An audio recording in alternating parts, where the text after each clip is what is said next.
kids, I'm Kristin, and today I'm going to read Not Quite Narwhal by Jessie Sima to you.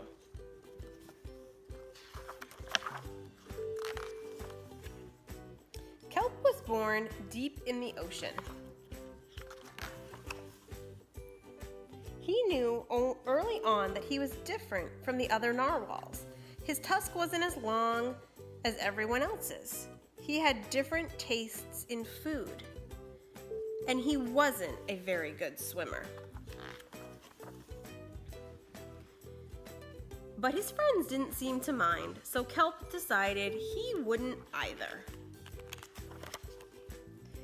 That is, until he was swept away by a strong current. I wish I were a better swimmer. Kelp found himself at the surface, closer to land than he had ever been before. High up on a cliff, he spotted a mysterious, sparkling creature. It looked sort of familiar. It looked like kelp. Kelp swam toward land as fast as he could, which wasn't very fast at all, hoping that he could catch up with the creature that looked just like him. When he finally reached the shore, Kelp felt a little bit anxious. He had never left the ocean.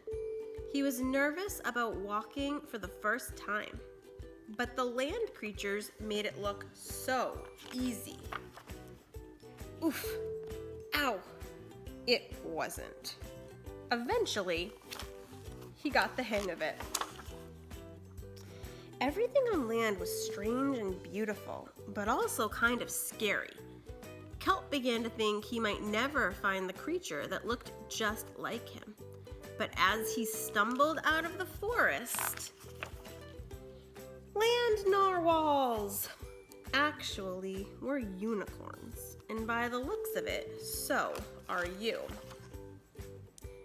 Kelp had never heard of unicorns before. They taught him all sorts of new things about his tusk. We call them horns. Wow. They introduced him to unicorn delicacies, and they showed him how to gallop. There was no doubt that Kelp was, in fact, a unicorn. He was having so much fun that he didn't want to leave. But then he remembered all of his friends under the sea. Kelp missed them terribly, so he said goodbye to the unicorns and returned to the ocean. Come back soon!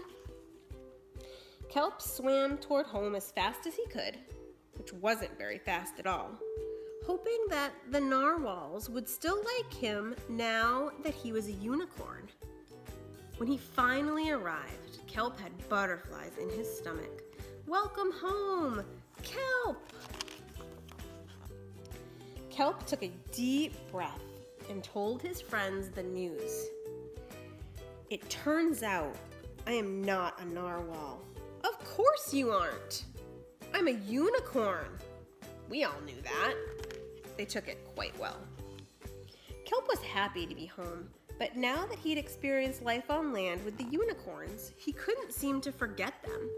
Did he want to be a land narwhal with the unicorns, or a sea unicorn with the narwhals? Kelp couldn't decide, but then he realized that maybe, just maybe, he didn't have to choose.